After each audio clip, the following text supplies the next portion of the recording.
What if I told you that in 1944 I died? Not metaphorically, not symbolically. I actually died. My heart stopped. The doctors gave up. And in those moments beyond the veil, I saw something that changed everything I thought I knew about death, about life, about the soul's journey through eternity. What if I told you that in that space between worlds, I discovered that your soul already knows exactly how you will die, and more than that, it chose that death with precision and purpose before you ever drew your first breath. And what I'm about to share with you comes not from theory, not from books, but from direct experience of the other side. The journey begins. Let me take you back to February 1944. I was 69 years old when I broke my foot. A simple accident, nothing dramatic. But then came the heart attack. Massive, catastrophic. I remember the nurse's face as consciousness began slipping away from me. I remember thinking this was the end. And then something extraordinary happened. I left my body. I found myself floating 1,000 miles above Earth. I could see the globe below me, glowing blue, the coastlines of continents clearly visible. And then I saw something else, a massive black stone floating in space, hollowed out like a temple. There were burning oil lamps at the entrance. I knew, without knowing how I knew, that I was about to enter that temple and discover the answer to the question I'd been asking my entire life. Why am I here? What does it all mean? But just as I was about to cross that threshold, something stopped me. My doctor appeared to me, not in physical form, but in what I can only describe as his primal image, his archetypal self. He said, "You cannot come yet. Your work is not finished." I was furious. I didn't want to come back. What I had experienced in those moments beyond death was so profound, so complete, that returning to physical existence felt like imprisonment. But I came back, and I spent the years of my life trying to understand what I had seen, what I had learned. And here's what I discovered. Death is not random, it's not arbitrary, it's not cruel fate or divine punishment.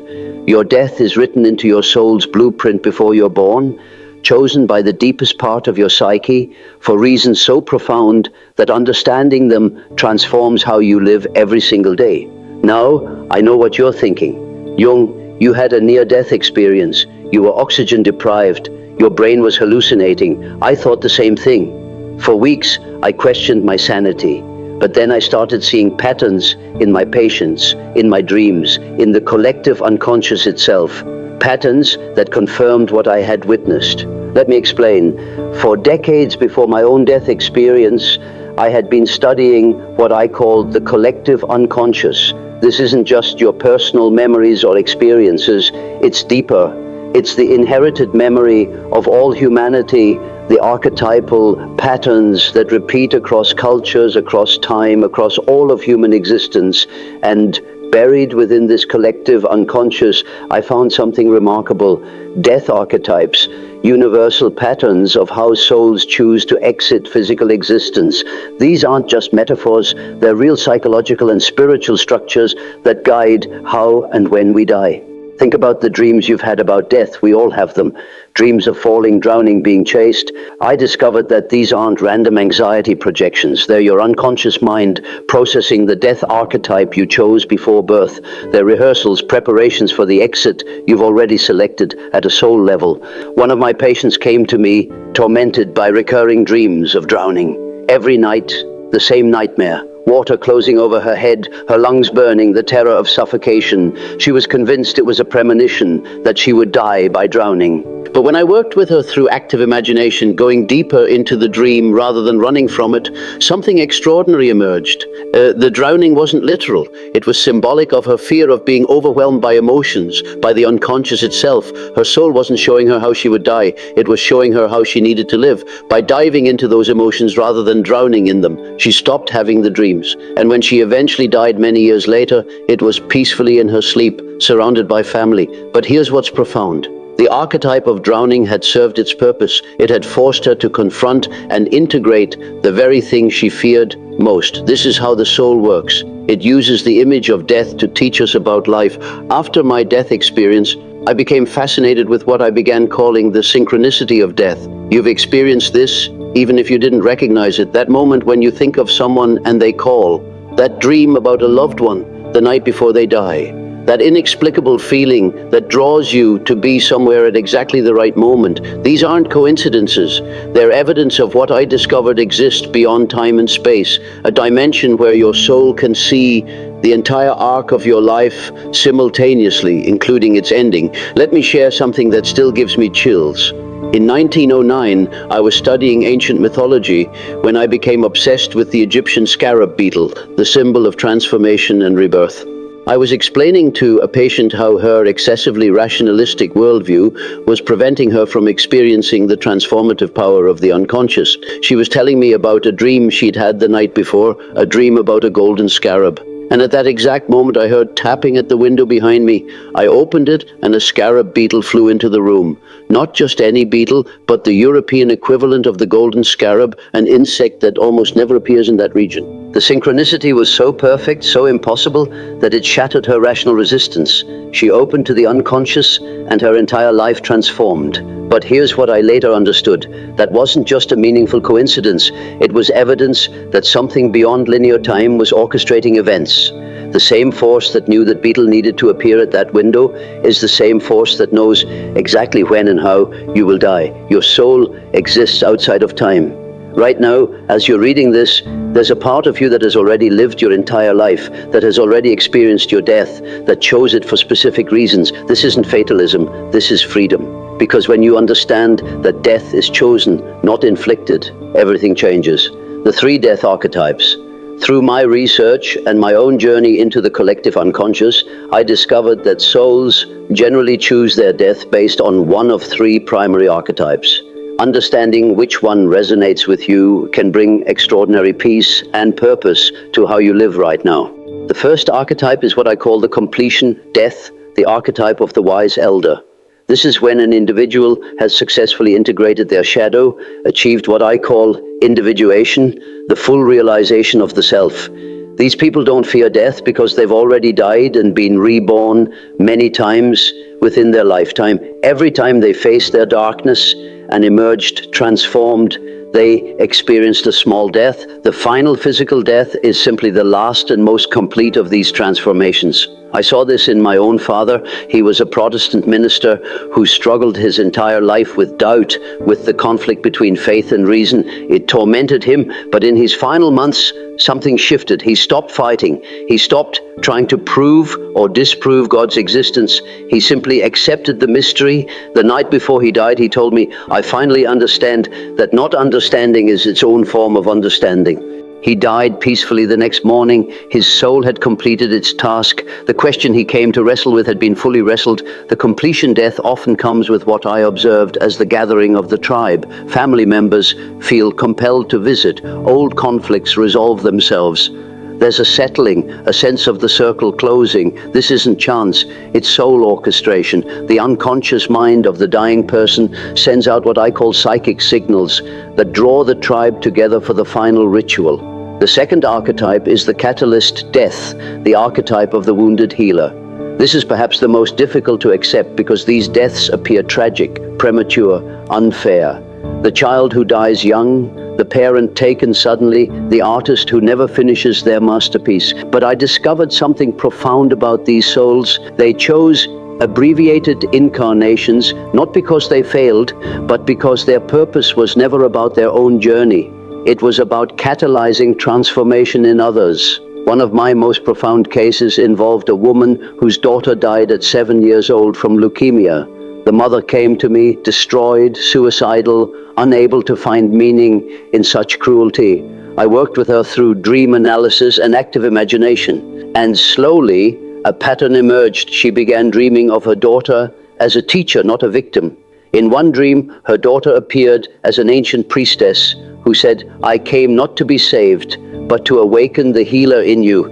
The mother resisted this interpretation for months, but gradually she began to see it.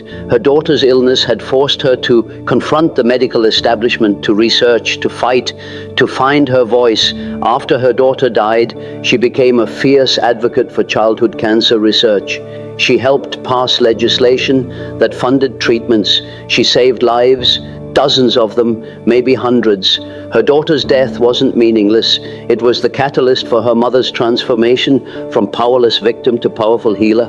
These catalyst deaths activate what I call the wounded healer archetype in those left behind. The wound becomes the source of healing power. The grief becomes the fuel for transformation. The third archetype is the liberation death, the archetype of the transcendent soul. These are individuals who chose particularly challenging incarnations, severe illness, disability, intense psychological suffering for accelerated spiritual growth. Their death becomes liberation, a joyful return to wholeness after completing an especially difficult assignment. I myself experienced glimpses of this during my encounter with the collective unconscious in 1913, what many called my psychotic break. For months, I descended into what felt like madness. Visions, voices, experiences that shattered my rational mind. I was certain I was going insane, but I made a choice. Instead of resisting these experiences, I dove into them. I recorded them, painted them, engaged with them through what I developed as active imagination. And what I discovered was that I wasn't going mad, I was going sane. I was shedding the persona, the false self, and encountering the true self beneath. It was a kind of death, a liberation from the prison of ego. When people with severe challenges die, they often experience what I observed as the lightning. In their final days, despite physical deterioration, there's a radiance, a peace, a joy that seems impossible given their circumstances. This is because the soul recognizes that the difficult assignment is complete, the liberation is at hand, the great remembering. What I experienced during my 1944 death has haunted and inspired me every day since. In that space beyond the body, I experienced what I can only call the great remembering. Every life I had ever lived, every choice, every consequence, all of it visible simultaneously, not as a judgment but as a recognition. I saw that every pain I had experienced had a purpose. Every loss taught me something. Every failure prepared me for something greater. I understood that my soul had chosen not just this life, but this exact life, with all its suffering and all its joy, because this was the perfect curriculum for what I needed to learn. And I saw my death, not the how or the when, but the why. I saw that I would die having completed my task of bringing the wisdom of the unconscious into conscious awareness. That my death would come not as interruption, but as completion. When I came back to my body, I was different. Death no longer frightened me because I had experienced it. I knew what waited. Not oblivion, but transformation. Not ending, but continuation. Not loss, but expansion. People who have near-death experiences often struggle to explain this to others. How do you convey that death is not the enemy, that it's actually a friend, a guide, a teacher? The rational mind rejects it, but the soul knows. The soul has always known why this matters right now. So why am I telling you all this? Why does it matter that your soul chose how you will die? Because understanding this transforms everything about how you live right now, in this moment. When you truly grasp that your death was chosen by you for your highest evolution, fear begins to dissolve. Not overnight, not completely, but slowly, steadily, the terror of the unknown transforms into trust in the known. I spent decades watching patients waste their lives in fear of death, fear of illness, accidents, loss, abandonment. And that fear didn't prevent death. It prevented life. It kept them small, safe, suffocated. But when they understood, really understood, that death is part of the soul's plan, something shifted. They took risks. They spoke truth. They loved fully. They stopped living as if they had forever and started living as if every moment mattered, because it does. This doesn't mean you should be reckless. It doesn't mean you shouldn't take care of yourself, but it does mean you can stop wasting precious life force worrying about how your story ends and start focusing on how it unfolds. The final message: my greatest discovery wasn't just that your soul knows how you'll die. It was understanding that this knowledge exists not to frighten you, but to free you. Every spiritual tradition hints at this truth. The Egyptians with their elaborate death rituals, the Tibetans with their Bardo teachings, the Greeks with their mystery schools, they all understood what modern materialism has forgotten. Death is not the opposite of life, it's the completion of it. If this message resonates with you, if something deep in your soul whispers yes to these truths, then you're ready for the next level of awakening. You're ready to stop living as if death is the enemy and start living as if life is the the gift. Share this speech with someone who needs to hear it, someone struggling with fear, someone dealing with loss, someone ready to remember what their soul has always known. I don't know when my time of death is, but I know the why. My soul chose to come here to bridge the gap between psychology and spirituality, between science and soul, between the conscious and unconscious mind. And when I die, whenever that moment comes, I'll recognize it not as an ending, but as a return to that temple I saw floating in space in 1944, a return to the source of all knowing, a return to the home my soul never really left. Your soul knows how you'll die. Now, it's time for your mind to remember how to live. Trust the process, trust the unconscious, trust your soul, because the mystery isn't how you'll die. The mystery is how magnificently you'll choose to live until that perfect moment arrives. And that mystery, that's entirely up to you.